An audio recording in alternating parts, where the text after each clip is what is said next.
বিসমিল্লাহির রহমানির রহিম। গতকাল আমাদের উপদেষ্টা, তরুণ প্রজন্মের উপদেষ্টা আসিম মাহমুদ সজীব ভুঁইয়া কিছু কথা বলছে।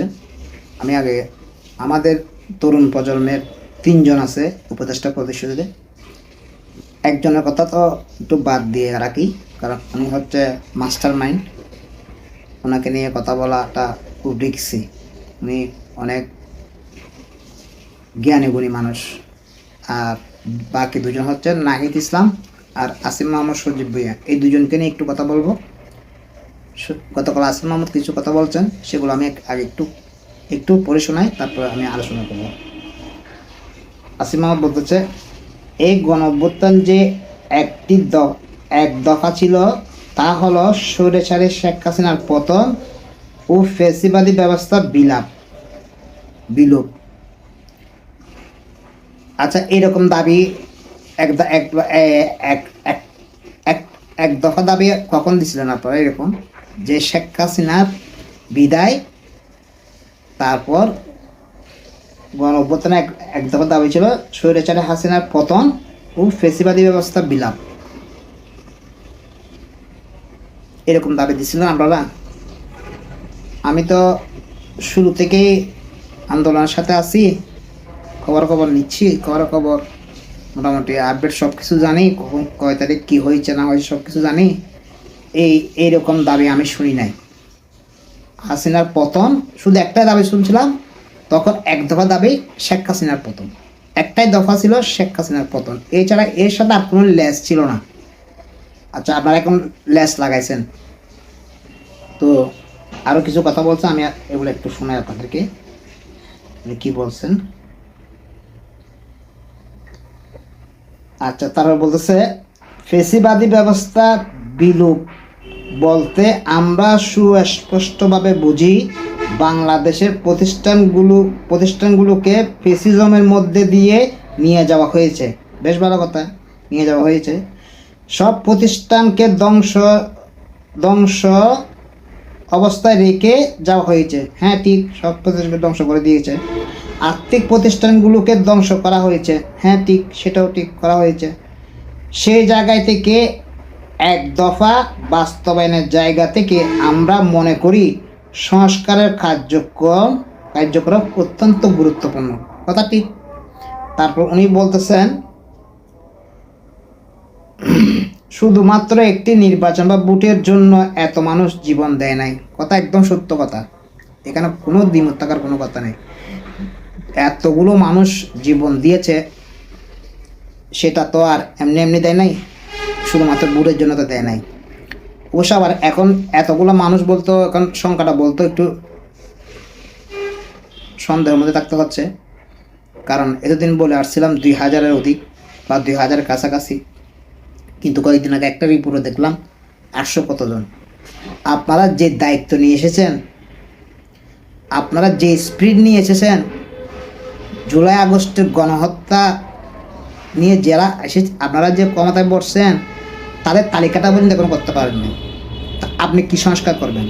আচ্ছা, উনি আরও অনেক কথা বলছেন। উনি বলছে জনগণ চূড়ান্ত ম্যান্ডেট দিয়ে দিয়েছে আমাদেরকে, জনগণ চূড়ান্ত ম্যান্ডেট দিয়ে দিয়েছে সংস্কার করার জন্য। সেই জন্য আমরা সংস্কার কমিটি গঠন করছি। এই 3 মাসের মধ্যে এরা রিপোর্ট দেবে। তারপরে এদের স্টকহোল্ডার মানে রাজনৈতিক দলগুলোর সাথে বসে আলাপ আলোচনা করে মানে সংস্কারগুলো বাস্তবায়ন করবে, তারপর নির্বাচন দেবে। সংস্কারগুলো বাস্তবায়ন কীভাবে করবেন? এগুলো তো বাস্তবায়ন করার কোনো সুযোগই নেই।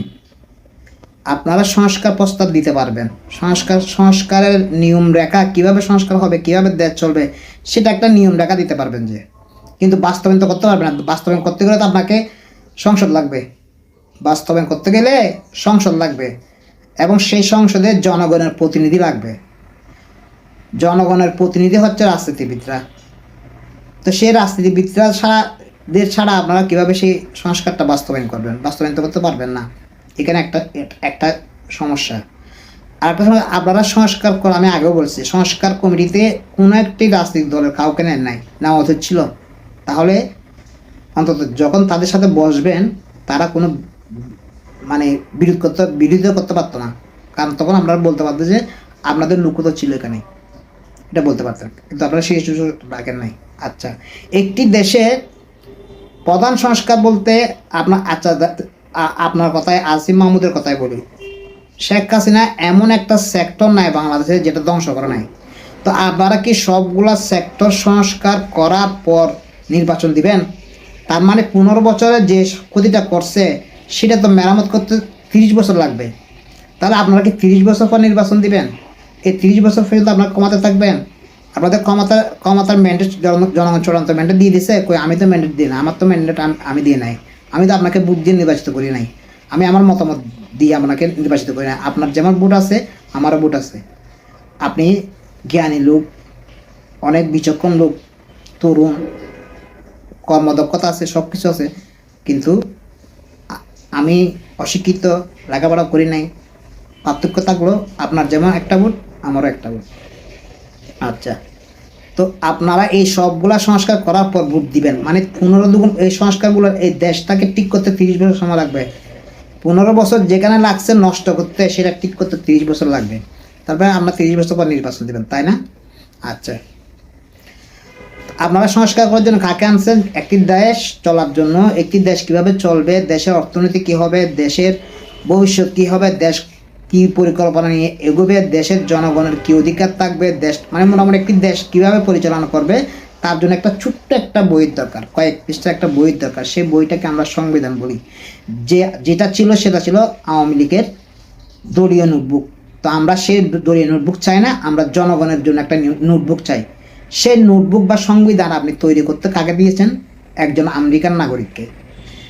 আমেরিকান নাগরিক, উনি তো নাগরিকত্ব পাওয়ার সময় বা নাগরিকত্ব নেওয়ার সময় শপথ করছে আমেরিকার স্বার্থ রক্ষা করবে। তাহলে এখন কি উনি আমেরিকার স্বার্থ রক্ষা না করে উনি কি বাংলাদেশ স্বার্থ রক্ষা করবে? আপনি সংস্কারের জন্য কাকে দায়িত্ব দিয়েছেন? যেটা আমাদের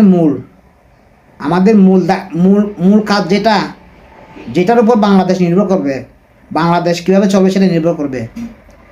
বাংলাদেশের অর্থনীতি কী হবে, বাংলাদেশের সমাজনীতি কী হবে, বাংলাদেশের সংস্কৃতি কী হবে, বাংলাদেশের জনগণের অধিকার কী হবে, সব কিছু নির্ভর করবে যে বইটার উপর। সেই বইটা লিখে দিয়েছেন আমেরিকান নাগরিককে। তাহলে আমেরিকান নাগরিককে বাংলাদেশের স্বার্থ দেখবে না আমেরিকার স্বার্থ দেখবে? এটা তো পরিষ্কার কথা, স্বাভাবিক। যে কোনো দেশের নাগরিক, ভারতকে আমাদের দেশের স্বার্থ দেখবে না ভারতের স্বার্থ দেখবে? ভারতের নাগরিক, সে তো তার দেশের স্বার্থ দেখবে, সে কি আমাদের স্বার্থ দেখবে? তাহলে আপনারা প্রথমেই তো ভুল করছেন, আপনাদের প্রতি পদক্ষেপে ভুল। আচ্ছা, নাহিদ ইসলামকে নিয়ে একটু কথা বলি। নাহিদ ইসলাম তরুণ, আসিফ মাহমুদের মতো। আমি অন্তত আশা করছিলাম হাসিনার আমলে, মাফিয়া হাসিনা আমলে পত্র পত্রিকায় রেগুলারলি আসতো একটা খবর, বাংলাদেশের ইন্টারনেটের স্পিড আফগানিস্তান থেকেও পিছিয়ে। মানে আমাদের স্থান ছিল সম্ভবত 104 কি 105 নম্বরে, মানে আফগানিস্তানের পরে আমাদের স্থান ইন্টারনেটের স্পিড। তারপর ডাটা, মিনিট, এগুলো কোনো মেয়াদ থাকে না কোনো দেশে, আমার দেশে সেই মেয়াদটা আছে। আপনারা তখন কথা বলতে শুনছিলাম যে মানে এই মেয়াদ থাকবে না, এই মেয়াদ কী জন্য থাকবে, আমার টাকা দিয়ে কিনছি, আমার টাকা আমি আমার টাকার কিসের মেয়াদ, আমার টাকা যতক্ষণ, এটা বলছেন স্পিডের, ইন্টারনেটের স্পিডের কথা বলছেন। তো আপনি তো তথ্য মন্ত্রণালয়ে নিয়ে বসে আছেন, তথ্য প্রযুক্তি মন্ত্রণালয়ে নিয়ে বসে আছেন। আপনি কি এই কাজটা করছেন? মেয়াদের কথা বাদ দেন, আপনি ইন্টারনেটের গতি বাড়ানোর কোনো কাজ করছেন? আপনি নিজেও তো এ ব্যাপারে নানান কথা বলছিলেন, কোনো ভুল নেই, আপনি বলছেন।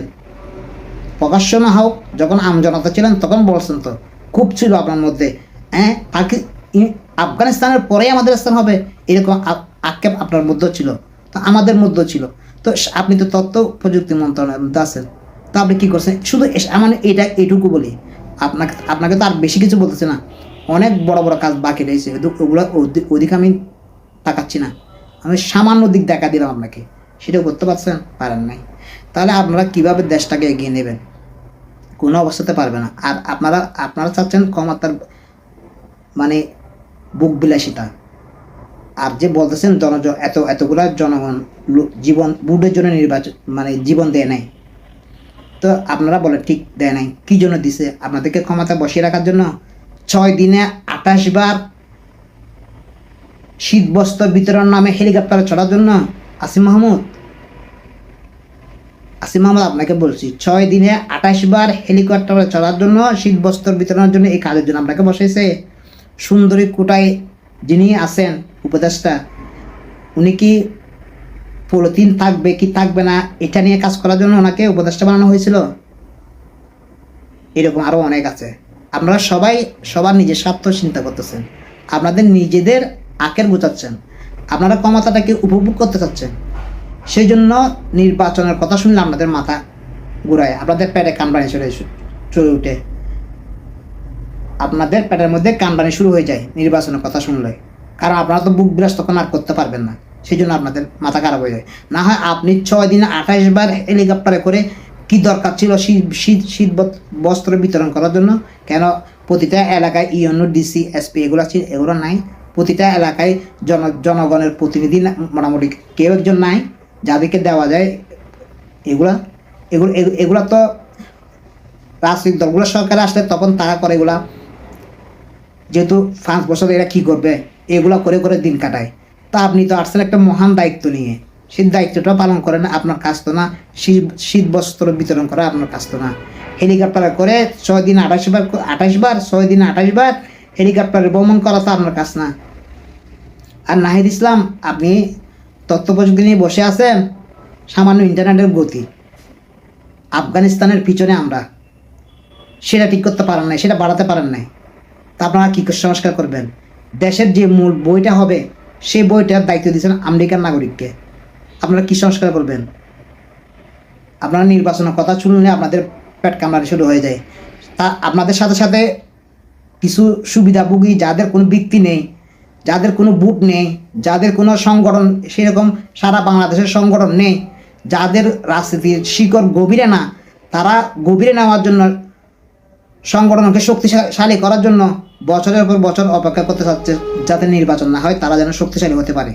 এরকম করে তো দেশ আগাতে পারবে না। এই যে দেখতেছেন না, সচিবালয়ে আগুন লাগছে, আগুন লাগছে না, আগুন লাগিয়ে দেওয়া হয়েছে। এরকম আরও অনেক ঘটনা করবে ভারতের র এবং শেখ হাসিনা মিলে।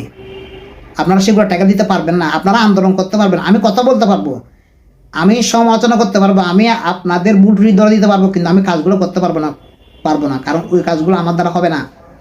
আপনারা আন্দোলন করতে পারবেন, কিন্তু আপনারা রাষ্ট্র মেরামত করতে পারবেন না। রাষ্ট্র মেরামত আপনাদের কাজ না।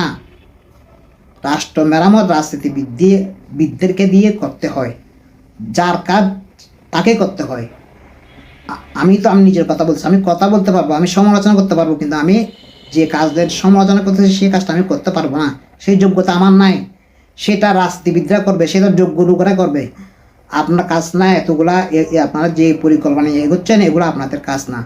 যেটুকু আপনাদের কাজ ততটুকু করেন। সামান্য আপনাদের কয়জন লোক শহীদ হয়েছে, কয়জন লোক আহত হয়েছে, কয়জন লোক পঙ্গুত্ব বরণ করছে, সেই হিসাবটা এখনো পর্যন্ত 4 মাস চলে গেলে দিতে পারেন নাই। আপনারা কি সংস্কার করবেন সেটা তো বোঝা হয়ে গেছে।